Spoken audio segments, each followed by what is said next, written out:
28:13. Thou hast been in Eden, the garden of God. Every precious stone was thy covering: the sardius, topaz, the diamond, the beryl, the onyx, the jasper, the sapphire, the emerald, and the carbuncle, and gold, the workmanship of thy tabrets and of thy pipes was prepared in thee in the day that thou was created. Ezekiel 28:14, these are the words of God. Thou art the anointed cherub that covereth, and I have set thee so.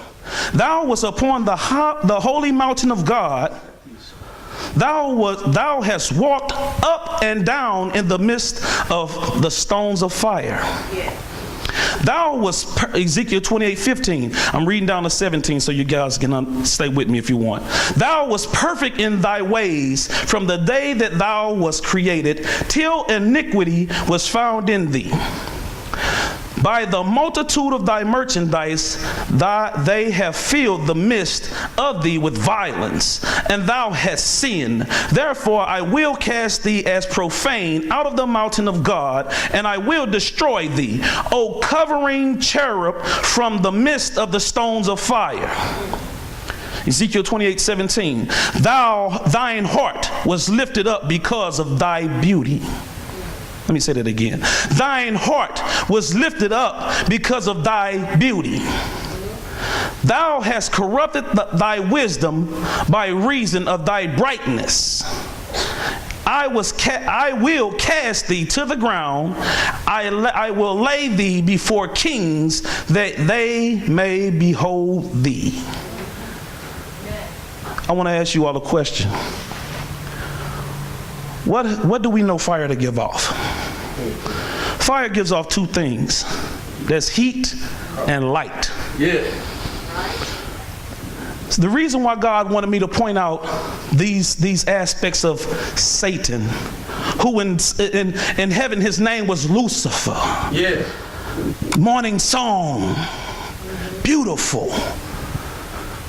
He wanted me to point out that nowhere did you read that God took from him his beauty. Nowhere did you read that God took from him the things that he created in him. He just took his glory. He took the armor off of him. He took the glory that kept him perfect away. The covering of God, his power, is what he took off of him. I wanted to make this point because we're living in a day and time where mankind is so lukewarm. My Lord. Where saints are so watered down. And they're following the ideas of man.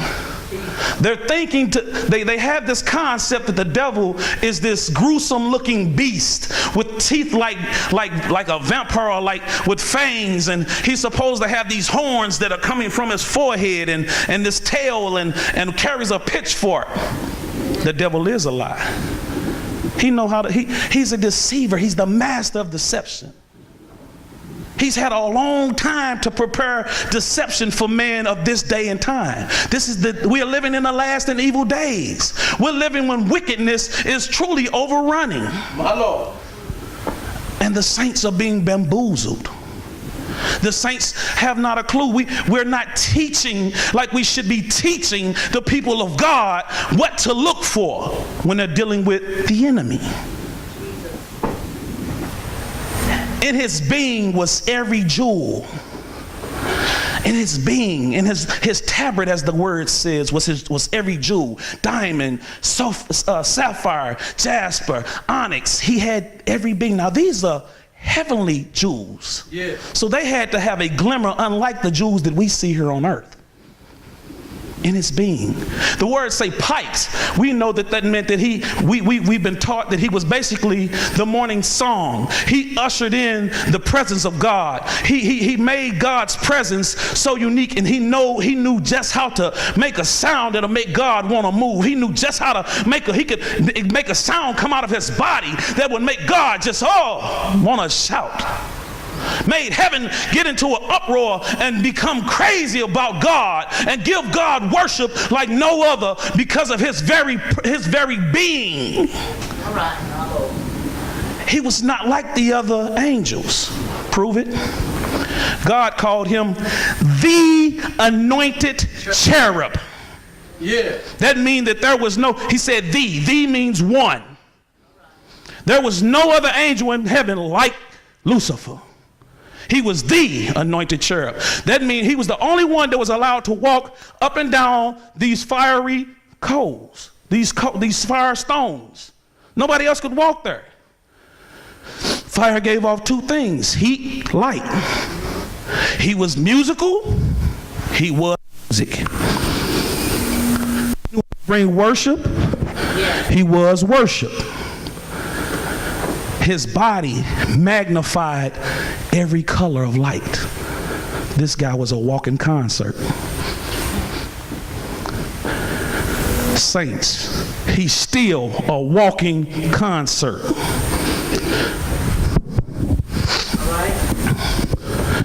He's still beautiful. Yeah.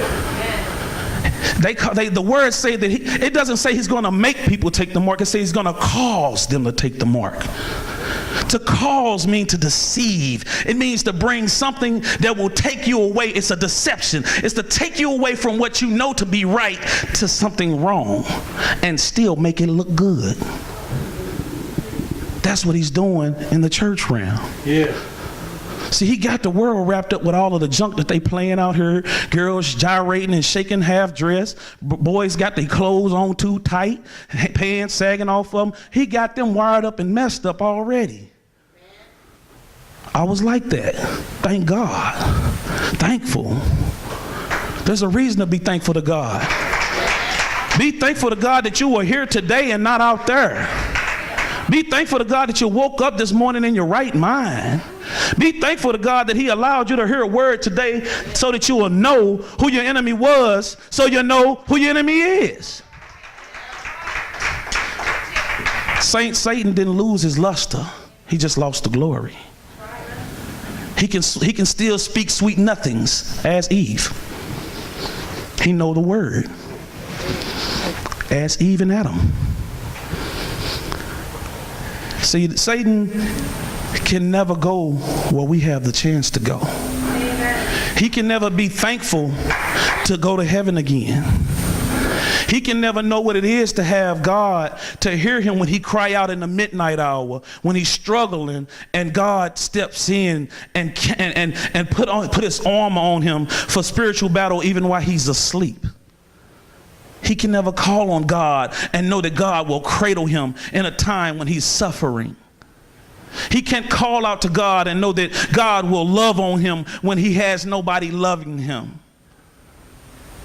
He can't call out to God, and just like we are, many of us on our jobs, and we deal with those so-called bosses that are throwing stones. But we know we have an arm on that the stone can't affect. That we can call on God and tell God, hey, you said you'll make my enemies my footstool, my feet hurt. God, my feet hurt. I'm ready to kick my feet up because my enemies are throwing at me. And God say, the battle is not yours, mine. It's mine. I got you. Don't worry about that. You're mine. You're covered. Know who your enemy was so you know who your enemy is. Isaiah 14:12. How art thou fallen from heaven, O Lucifer, son of the morning? How art thou cut down to the ground, which didst weaken the nations? Thou hast said in thine heart, I will ascend into heaven. I will exalt my throne above the stars of God. I will sit also upon the mount of the congregation and in the sides of the north. I will ascend above the heights of the clouds. I will be like the Most High.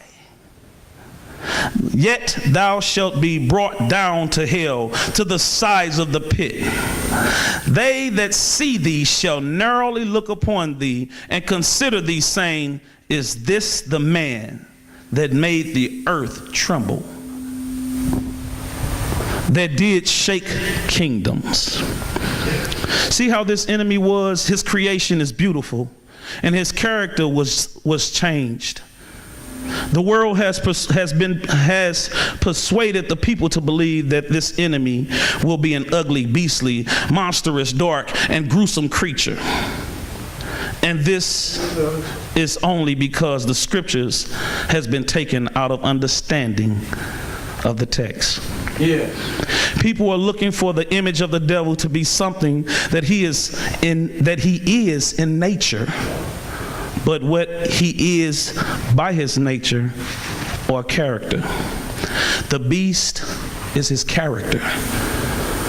The deception is his character. The monstrous is his character. The gruesome creature is his character. Remember when God said iniquity was found, he said sin was found in you. That's when God saw the ugliness of his character, that he had found pride shut up inside of Lucifer. So with this being pointed out, that the devil is an enemy not to be taken so lightly.